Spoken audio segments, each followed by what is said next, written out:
masalah anggapan dari Islam Jamaah bahwa imam itu adalah penghalal hidup.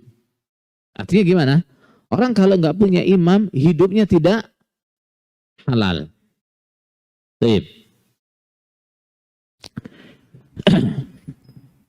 Ajaran bahwa hidup tidak halal bila tidak memiliki imam atau amir adalah salah satu pemahaman utama Islam Jamaah terkait masalah keimaman atau keamiran. Dengan hidup yang halal, maka semua kebaikan yang dikerjakan bernilai ibadah, atau dalam istilah mereka, kiprah dari ibadah. Apa kiprah dari ibadah itu? Nah, perbuatan, pekerjaan yang kelihatannya main-main, itu bisa jadi ibadah. Karena apa? Hidupnya halal. Ya, orang sepedahan jadi ibadah, orang main bola jadi ibadah, orang off-roadan jadi ibadah. Nah, senam barokah jadi ibadah, joget-joget jadi ibadah. Kenapa? Hidupnya sudah halal. Nah, sebaliknya bila hidup tidak halal, kebaikan apapun yang dikerjakan tidak ada nilai ibadahnya, atau dalam istilah mereka ibadah jadi kiprah. Nah, bahkan tidak jarang dai-dai mereka mengatakan orang luar, begitu biasa mereka menyebut muslim di luar kelompok mereka, mereka lebih hina daripada babi dan anjing. Sebab apa? Sebab babi dan anjing walaupun keduanya adalah hewan haram, tapi hidupnya masih halal. Sedangkan orang luar, hidupnya saja sudah tidak halal. Betul? Nah, jadi babi, anjing, walaupun itu hewan haram, tapi hidupnya masih halal. Nah, orang luar, hidupnya saja tidak halal, maka lebih buruk daripada babi dan anjing. Baik. Mereka juga membandingkan ibadah di dalam jamaah mereka dengan di luar jamaah mereka, seperti hubungan laki-laki perempuan di dalam pernikahan dengan hubungan di luar nikah. Orang itu kalau punya imam, nah ibaratnya hubungan suami istri atau hubungan laki-laki dan perempuan yang dibangun di atas pernikahan. Apapun yang dikerjakan jadi ibadah. Tapi kalau nggak punya imam, nah ibarat laki-laki dan perempuan berhubungan di luar nikah, apapun yang dikerjakan jadi dosa. Dasar utama pemahaman ini adalah hadis riwayat Imam Ahmad dari Abdullah bin Amr radhiyallahu anhuma.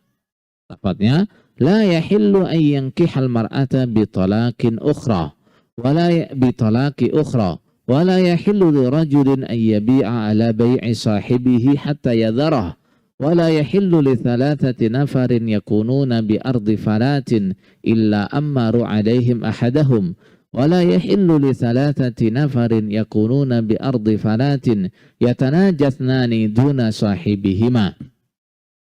Artinya, tidak halal seorang laki-laki menikahi seorang perempuan dengan syarat mencerai perempuan yang lain. Tidak halal seorang laki-laki berjual beli, mengalahkan jual beli temannya atau saudaranya sampai dia meninggalkannya. Tidak halal bagi tiga orang yang berada di suatu gurun, bi ardi falat atau bi falatin minal ard, artinya di sebuah gurun. Artinya apa? Sedang bepergian jauh. Kecuali mereka menjadikan salah satu mereka sebagai amir mereka. Maksudnya apa? Pimpinan selama dalam perjalanan. Dan tidak halal bagi tiga orang yang sedang berada di suatu gurun. Apa tadi maksudnya? Sedang bepergian jauh. Dua orang dari mereka berbisik-bisik dengan meninggalkan yang lainnya atau meninggalkan teman keduanya. Dalam ceramah-ceramah pemantapan Islam Jamaah biasanya hadis ini hanya dikutip sebagian, yaitu bagian lafaz wala yahillu li thalathati nafarin yakununa bi ardi falatin illa ammaru alaihim ahadahum. Nah, dan diterjemahkan bagaimana terjemahnya atau keterangannya? Nah, keterangannya begini, tidak halal tiga orang berada atau hidup di atas permukaan bumi kecuali mereka menjadikan salah satu mereka sebagai amir. Lihat terjemahnya. Tidak halal 3 orang berada atau hidup di atas permukaan bumi kecuali mereka menjadikan salah satu mereka sebagai amirnya. Ini kalau dalam ceramah-ceramah lisan seperti itu. Ya, tapi kalau dalam ceramah yang tertulis biasanya lebih hati-hati mereka menerjemahkannya. Biasanya tetap diterjemahkan tidak halal 3 orang berada di atas permukaan bumi kecuali mereka menjadikan salah satu mereka sebagai amir. Tapi tetap dijelaskan. Artinya apa? Tidak halal, nggak halal hidupnya. Terjemah tidak halal hidupnya ini lalu mereka perdalam pengertiannya. Pengertiannya gimana? Kalau hidupnya saja tidak halal, berarti tidak sah Islamnya atau kafir. Nah, kenapa? Wong hidupnya saja nggak halal kok. Sebab kalau hidupnya saja sudah tidak halal, maka apapun yang dikerjakan termasuk Islamnya pasti sia-sia. Di antara beberapa kekeliruan mencolok dalam penerjemahan dan penafsiran hadits ini adalah oleh Islam Jamaah adalah yang pertama, tidak adanya kalimat dalam potongan hadis tersebut yang bila diterjemahkan menjadi tidak halal hidupnya. Ya, bisa keluar terjemah tidak halal hidupnya itu dari mana nyantolnya itu. Ya, gak ada kalimat dalam potongan hadis itu yang bisa diterjemahkan begitu. Tidak halal hidupnya. Yang kedua, apabila hadis tersebut dikutip secara lengkap, maka dapat dipahami dengan mudah bahwa arti lafaz la yahillu dalam hadis tersebut menunjukkan tidak halalnya perbuatan, bukan tidak halalnya hidup. Sebab dalam hadis tersebut terdapat 4 lafaz la yahillu. Gimana? Tadi la yahillu ay yankihal mar'ata bi talaqi ukhra wa la yahillu rajulin ay yabi'a ala bai'i sahibihi hatta yadharahu wa la yahillu li 3 nafarin yakununa bi ardi falatin illa amaru alaihim ahadahum wa la yahillu li 3 nafarin yakununa bi ardi falatin yatanajatnani duna sahibihima. Ada berapa? Ada 4 lafaz la yahillu. Bila salah satunya mereka maknai tidak halal hidupnya, maka yang lain juga harus diartikan tidak halal hidupnya. Kalau yang satunya dimaknai tidak halal hidupnya, yang lain tidak, berarti mengartikannya gimana? Enggak konsisten. Dan bila kalimat tidak halal hidupnya artinya sama dengan tidak sah Islamnya atau kafir, maka juga mereka harus mengatakan laki-laki yang menikahi perempuan dengan syarat harus mencerai istrinya, maka hidupnya tidak halal, Islamnya tidak sah atau kafir. Begitu pula yang berjual beli yang mengalahkan saudaranya dalam jual beli. 2 orang yang berbisi-bisi dengan meninggalkan temannya dalam keadaan sendiri, semuanya hukumnya apa? Tidak halal hidupnya, semuanya hukumnya kafir. Ada nggak yang bisa mengatakan begitu? Ada 3 orang yang 2 ngobrol, yang 1 ditinggal, berarti orang ini sudah nggak halal hidupnya, orang ini sudah kafir. Begitu bisa nggak dikatakan begitu? Nah, ketiga, terjemah atau penafsiran tersebut secara terang bertentangan dengan dalil-dalil sahih.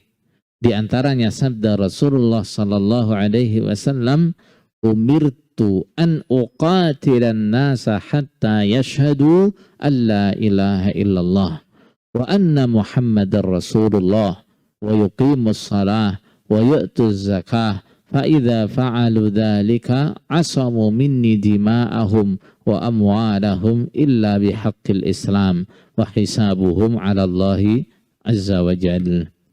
Aku diperintahkan untuk memerangi manusia sampai mereka bersaksi bahwa tidak ada sesembahan yang sah atau yang hak kecuali Allah, dan bahwa Muhammad sallallahu alaihi wasallam adalah utusan Allah. Mereka menegakkan salat dan menunaikan zakat. Ketika mereka telah melakukan itu, maka mereka telah melindungi darah dan harta mereka dariku kecuali dengan hak Islam, dan perhitungan mereka ada pada Allah Subhanahu wa taala. Riwayat ini, hadis ini adalah hadis riwayat Bukhari dan Muslim. Baik, perhatikan hadis ini. Rasulullah Sallallahu Alaihi Wasallam diperintahkan untuk memerangi orang-orang kafir. Kapan sampai kapan? Sampai mereka mengucapkan syahadat la ilaha illallah Muhammad Rasulullah, kemudian mereka mau menegakkan sholat, mereka mau mendatangkan zakat. Kalau mereka sudah melakukan ini, Rasulullah mengatakan gimana? Asamu minni dima'ahum wa amwalahum illa bihaqqil Islam. Berarti mereka telah melindungi darah mereka dan harta mereka dariku kecuali dengan haknya Islam. Baik, hadis ini menunjukkan bahwa seseorang telah dilindungi darah dan hartanya dengan bersyahadat, salat, dan zakat. Ya, orang yang sudah bersyahadat, salat, dan zakat dilindungi darahnya, dilindungi hartanya. Berarti hidupnya halal apa enggak? Berarti hidupnya halal apa enggak? Kalau darahnya dilindungi, hartanya dilindungi, hidupnya halal apa enggak? Halal apa enggak? Halal. Nah, terus bagaimana tadi? Nah, bisa ada terjemah kalau tidak punya imam, hidupnya jadi enggak halal, Islamnya jadi enggak sah. Kalau orang sudah dilindungi darah dan hartanya, Islamnya sah apa belum? Sah. Nah, jadi ini kalau kita perhatikan, gimana? Potongan hadisnya diterjemahkan secara keliru. Kemudian hadisnya biasa hanya dinukil atau dikutip sebagian. Ini kalau kita lihat model seperti ini indikasi adanya apa? Kesengajaan. Ya, ini adalah indikasi adanya kesengajaan. Baik. Nah, sengaja dipotong sebagian, kemudian sengaja diartikan dengan arti yang salah. Sebab apa? Seandainya hadis ini dinukil secara utuh atau dikutip secara utuh, nggak bisa lagi diartikan begitu. Ini. Nah, kalau orang mau mengartikannya tidak halal hidupnya, terus berarti kafir, berarti Islamnya nggak sah. Ketahuan kalau hadis ini dinukil secara utuh. Orang yang awam pun juga mereka ngerti. Kalau la yahilu diartikan tidak halal hidupnya atau kafir atau tidak sah Islamnya dan seterusnya, berarti orang kalau dia mau nikah tapi calon istrinya punya syarat, saya mau dinikahi, tapi syaratnya istrimu diceraikan dulu, berarti orang ini sudah kafir dong, berarti orang ini murtad dong. Ya. Terus kalau ada orang di pasar dagang, cara dagangnya merugikan cara dagang saudaranya. Ada saudaranya sedang nawarkan dagangan kangkung 1 ikat 1.000. Dia panggil yang ditawari. Nah, sini Mbak di tempat saya aja. Nah, 2.000 3 ikat. Nah, orang kayak gitu udah kafir itu. Sudah nggak halal hidupnya. Jadi begitu. Nah, kalau ada orang bertiga, kemudian yang 2 ngobrol, yang 1 dibiarkan domblong. Nah, berarti yang 2 ini sudah nggak halal hidupnya, sudah nggak sah Islamnya, sudah kafir. Nah, dari sini kan ketahuan kan, kok gampang banget mengkafirkan orang ya. Nah, jadi inilah salah satu dalil mereka mengatakan kalau nggak punya imam, Islamnya tidak sah, hidupnya tidak halal. Nah, makanya mereka mendirikan keimaman secara asal-asalan dengan alasan apa? Daripada Islamnya tidak sah, daripada hidupnya tidak halal.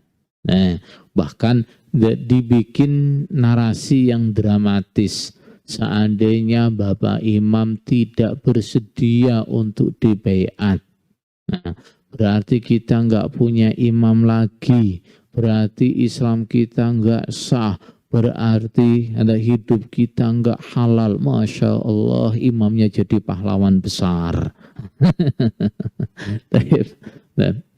Kita cukupkan sampai di sini dulu.